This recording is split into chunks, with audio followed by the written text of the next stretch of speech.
Hey guys, it's Big Mike, and like always, I'd like to thank you for being here today. Today we have another Ask Me Anything with FuturesTrader71. The AMAs are designed to be quick and casual. They're limited to 30 minutes. There's no prepared presentation, and we'll do our best to get all the questions answered today. As you guys have questions, you can type them into the questions box, and FT will take a look at them. Also, the recording for this we posted on YouTube a little bit later today. If you are watching the recording at a later date, do me a favor and give it a thumbs up if you like it. All right, and with that, I'm going to go ahead and turn things over to FT. FT, are you there? Hey, Mike, you there?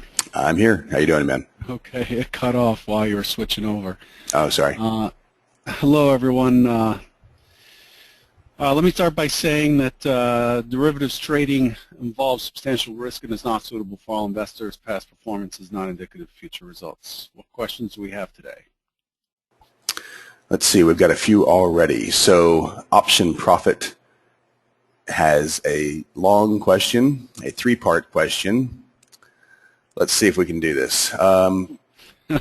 If you ever have, what was your longest losing streak using a proven positive expectancy strategy while executing proper risk management? That's his first question. Holy cow. I'm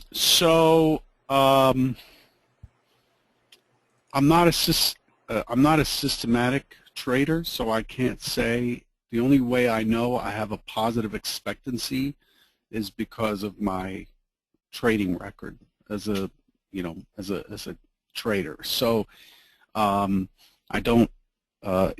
guess what you're asking is how long was your longest losing streak after you've made the turn, I think is a simpler way to ask that question the way I understand it. And I think the longest losing streak I've had is probably, I would guess, I think I had a really rough time in early 2006. And I think I went like 5 weeks of just grinding sideways to losing slightly. This was well after I'd made the turn, and actually I was running a prop shop. And I think a lot of it had to do with my environment. I'd moved to DC and had a T1 point-to-point line back to my office in Chicago, and my trading environment was just not proper, and I just did not do well. So I ended up coming back to Chicago. Okay. Before I move on to the rest of his questions, I want to ask you real quick. Is there any? What do you recommend for people to become familiar with the probabilities of how that stuff can play out? Too many people seem to only focus on, hey, 50% win rate, so therefore half of my trades should be winners. And they're not setting themselves up mentally for the streak. You know, they're not using any type of a Monte Carlo or a probability spreadsheet or something that says, hey, even at 50% on a smaller sample size, you can have, 9 losers in a row or whatever it is. Do you have anything? Do you have a spreadsheet or anything that you use or some tool that you use to try to hammer that home with people? So you're asking the point that to hammer home is that even with a 50-50 kind of win rate, that you cannot you can't predict what the next trade is going to be. Is that what you're asking? Yeah, I mean, I don't want to get us in trouble because that seems to always be a topic that people have contention with on the next trade stuff. But I'm talking about, smaller sample size. The 50-50 is over a larger sample size, and people don't know the probabilities that on a smaller sample you could have 8 losers in a row even with the 50%. Correct, and it's because it's mainly because the flow of opportunities to win or lose in trading is infinite. The contention that I have, and I did actually my first live talk on this on Friday, in front of a live audience downstairs here. And I used the example of I took 10 people from the class and I said, look, I'm going to sell you a 90% winning system. And I counted 10 people. and I said, I'd like you to talk amongst yourself and decide which one of you will be the losing trade, you know? And they just give me a weird look. How do you figure that out? You don't. You can't figure it out because you don't know where that one loser out of 10 is going to be. It could happen at the very beginning, and because the market's infinitely changing and is varying, and the market's just a price measurement of people's sentiment of whatever product or commodity you're trading, the probabilities are constantly changing, just like they would on, say, a moving average. So, you know, with a losing streak, you have no choice as a trader but to keep taking whatever the next setup is, unless you start to look at, you know, the possibility that something in your system has changed dramatically enough that you cannot continue to trade it. A simple example of that is a mean reversion system that has been created and has been used in a low volatility environment, and all of a sudden volatility explodes. The average day range in the ES, for example, goes from 12 points to 40 points, and you're still using 3-tick stops.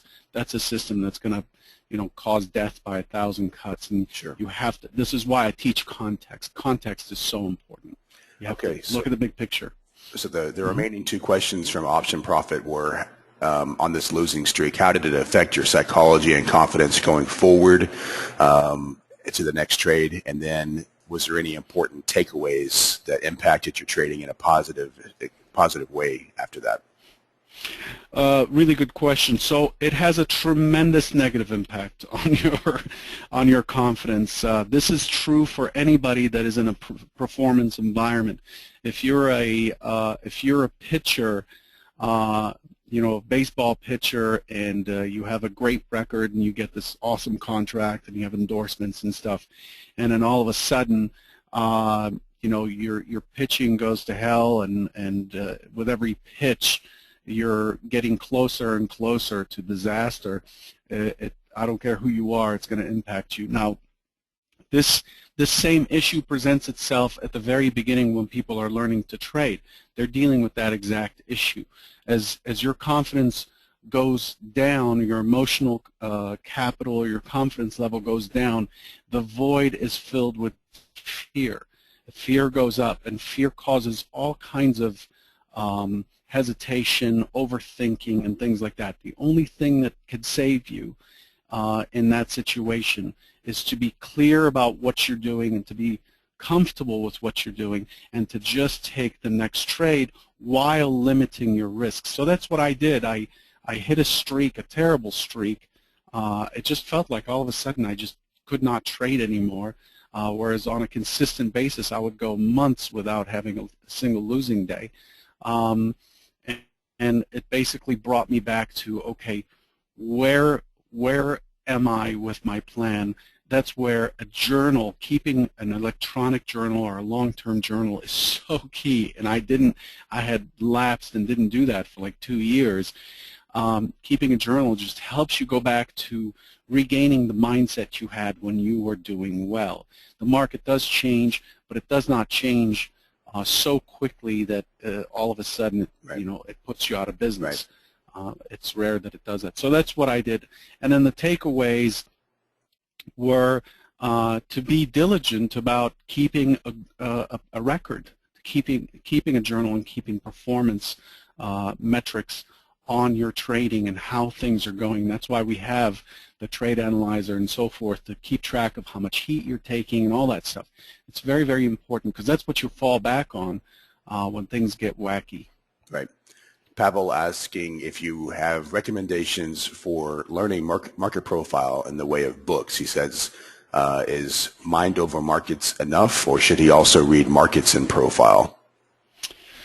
So those cover market profile itself. I've evolved from market profiling to volume profiling simply because we have tick data that gives us the exact number of contracts that traded at any given price.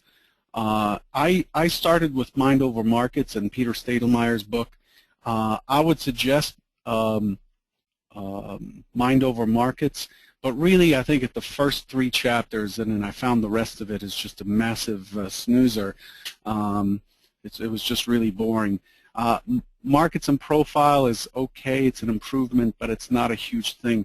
I think that one resource I would suggest is to go to my website, FuturesTrader71.com, and go to like the early chats, not the webinar series for my charity. I have 4 webinars that I did for my charity to raise funds back in 2010. Those kind of break it down into something more of a course. But if you don't want to pay that, that's fine. Just go to the earlier chats, and I cover the basics. But do read Mind Over Markets, at least the first 3 chapters, so you understand that the market, no matter if you're trading a stock or an option, or not an option, but if you're trading a stock or a future or whatever, ETF or whatever, anything that has volume, Forex, and so on, it's all an auction. It's an auction, and you should understand how an auction operates, and then it helps you detect when markets change. And that's basically what I've built my current structure on, is approaching things from the view of an auction. Rex asks, how does velocity affect the trade in general for a given level? For example, if price is approaching a composite low volume node and you're looking to fade, what's the difference if price moves very quickly in a short period of time versus price moving slowly or meandering around to reach that same level? Okay, good question, Rex. So a composite low volume node is on my screen. You can see my screen, I hope. Right? Can you see my screen? Yeah. Sorry. Yeah. You guys see. Okay. So let's say we're approaching, we're at new highs, so I can't really demonstrate anything with the recent action. But let's go back to the days when we were below a composite low volume. So a composite low volume node, this is a composite profile. This is all of the volume. This is a histogram of all of the volume that has occurred at each one of these prices going back to October 9th, 2013. A composite low volume node is a notch out, a low volume notch out in the composite at any given price. Like 55.25 has been a price that I've played quite a bit. In fact, if I go to the current, you could see that it's marked because it's a key area that the market has tested. If the market's coming up to this composite low volume node at 55.25, for example, and it does it very quickly on a large rotation, it goes to 1844, pushes up, pulls back, and then pushes into 55.25, which is a composite low volume node, which is an area of interest for me to trade. If it does it on a high rotation, if it pushes at it parabolically at, say, 7.5 or 8 point move without a single pullback, 6-tick pullback, then I'm much more interested in that price than if it starts to put in small bars and it's walking towards it and it's walking towards it. So the velocity of the market coming to that low volume node, if it's very, very slow, there's a tendency for the market to kind of continue to rise in a dull market or in a very compressed low volatility market, and I find that very hard to, I tend to sit that out and let it overshoot, then start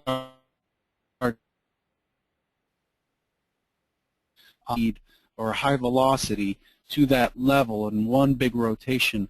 To me, historically, probabilistically, it's not a sustainable move. Generally, the market does not move 8.5 points or whatever and just keep ramming through unless there's news, unless something has changed. And so generally, if I can get it at 7.5 or 8 points and it's pushing towards that CLVN or whatever market level I'm interested in, that's when I'm stalking it more aggressively. I'm not going to wait for the market to start to make its rotation before I hit the bid. Okay. Oliver's asking if you can explain how you balance recent high volume or low volume nodes with historically significant ones. Like, how do you weight them as to what's happened in the recent past, versus what's been happening in the long haul? And you kind of just touched on it, but any further comments on that? Yeah. So this is an ongoing discussion that we have in our chat room. and the analogy I use to explain this is if you're building a foundation the old way, what you would do is you would dig a hole and then you would put big boulders on the ground. You'd put big pieces first. Then you would be left with spaces in between those big boulders, and you take smaller, you take rocks and stuff it in those spaces. Then you take hand-size stones and put them in between that, and then you fill it with gravel, and then that way you establish a base, right? This is a kind of building a home back a couple hundred years ago or whatever. The way that analogy of the foundation of the auction is the same. I look at things, certain key things as boulders. They're the big pieces that you cannot ignore. A boulder is 6450, and the fact that we have basically meandered around it for 3 months, that's a big boulder. So if we're within range, I look at this as a key thing to note. However, if we are, for example, if like we did on this last Thursday, we pushed up and tried to push towards that last high at 85.75, and we got to 84.75, we started to break through, and we closed at the bottom of this day, this becomes important. Even though there's a boulder here, this I would consider the fact that we left the upper distribution and closed at a lower distribution. I'd consider that to be a big stone or a big rock in this foundation. Yes, the market's attracted back to the most traded price here at 64.50, but it has left the upper auction from Thursday and went to the lower auction. So on Friday, if you go back and look at my Trader Bite on YouTube on Friday morning, I talk about 75.25 quite a bit. And here's the market, here's the high of day, it's 75, just a tick short of it. This becomes important because it's more recent information. I carry this in the context of this bigger HVN, this composite HVN, which is a big foundational piece. This describes the auction for months, but the action on the prior day becomes an important thing. So I place that next. I say, okay, the big picture is we came all the way back, 65 even on Thursday, just 2 ticks above this key price, and then we closed up here. The expectation is the market will test 64.50, which it did. It went through to 62.50. And then once it finds buyers, it's probably going to test the 25.25, and there it is. 75.25, and there it is. It stopped at 75 even. So this is a boulder. This is a rock. The prior auction is a rock. Another rock, for example, is the fact that the market opened here. The expectation is it would fall yesterday and retest to 75.25 again. It did not. That becomes the rock of the day. Now we've left the boulder behind, but here's an important piece of the foundation of the auction. The fact that we had a chance to push lower, and we tried twice that morning, but we could not, and then buyers came in. Do not fade this rally. And that's why if you look on the Twitter feed, it'll say caution shorts. So that's how I place the importance. I have the big pieces in mind from the composite or the micro composite, but then I have these rocks that I place in between the boulders that I can trade around. And to be honest with you, I'm a pebble trader. I'm just looking for 2.5, 3 points, 3-point rotations within all these big structures. I'm not a swing trader. So that's how I kind of place things in order of priority. Okay. Hal is asking what the purpose is of the zigzag on your chart and how you interpret it. Okay, so that's the zigzags are really important for me to see what the market rotations are. So these zigzags here are all they are is the software detects the high or the low, and it continues to measure that high or low as one rotation as long as there's not a 6-tick pullback, because that's what it's set to. Oops. It's set to 6 ticks. So if the market makes a sustained move without a single 6-tick pullback, so you can see here from 98.50 to 93.50, it was one move and there's not a single 6-tick pullback, so that's 5 points. There was a 5-tick pullback here, so it didn't reset the zigzag.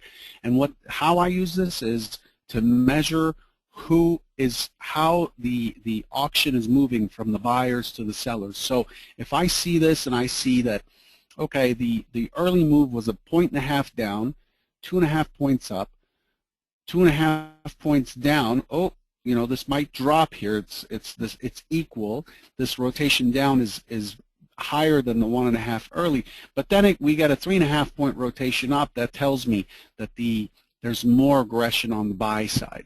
And then so here on this rotation here from 3 to 5, this is the largest rotation of the day, and it's a down rotation. So the expectation now is that the market will test and retest VWAP or mid, and it'll try to continue lower into yesterday's range, which was my primary hypothesis for today. It didn't really work out, but this is how I use those zigzags, is to see, like, compare the current rotation to the last rotation, because that's what I'm really trading.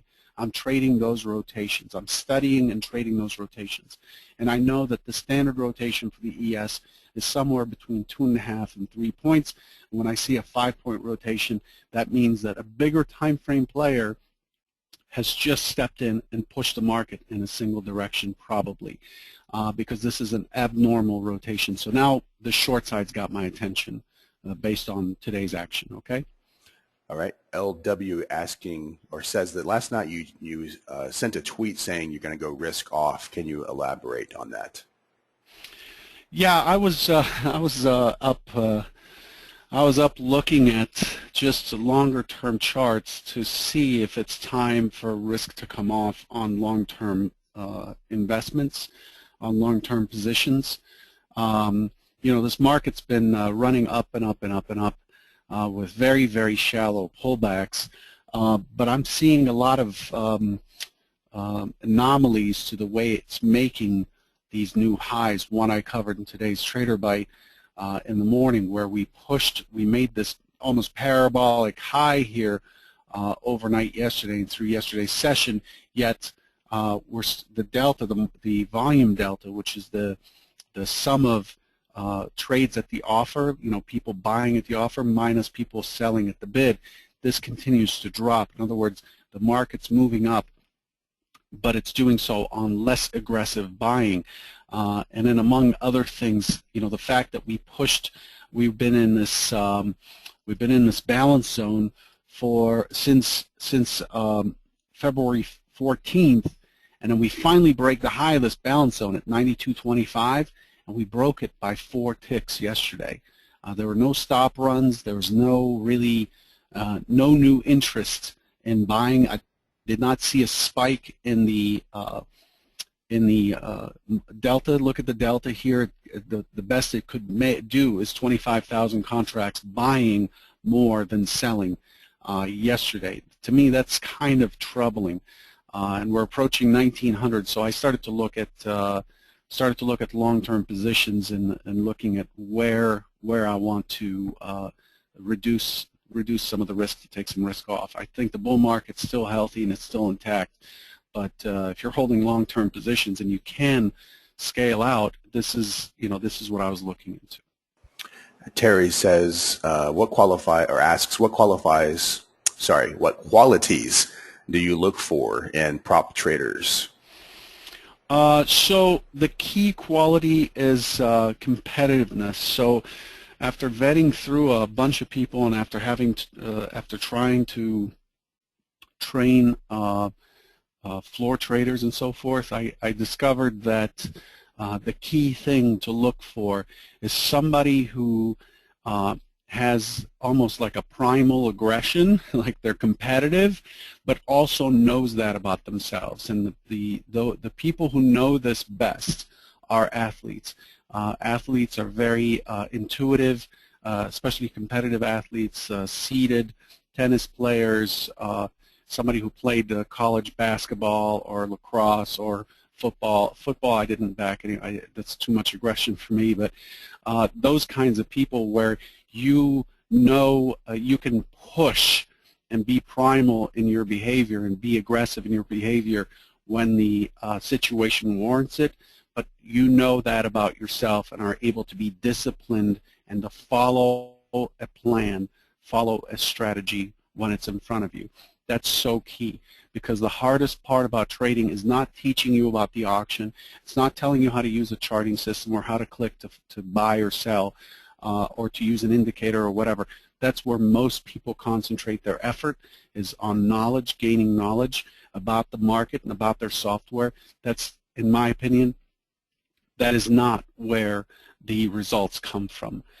The results come from knowing and understanding how you operate under duress, under stress, and especially being able to control that chimp or that monkey that's in your head, that's the primal part of you that wants to fight the market. And we'll give back a month's worth of small gains fighting the market. That's what I don't want. I don't want to be a therapist for these traders, although that's basically what I was. I was a risk manager and a therapist more than I was teaching them anything. So that's what I look for. Any comments on that same subject regarding risk, risk averse versus risk seeking?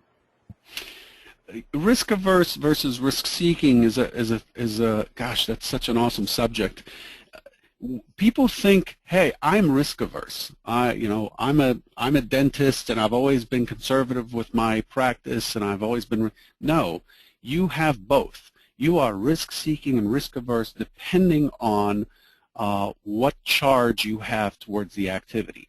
For example, if you get held up by a mugger, are you someone who will, will step back and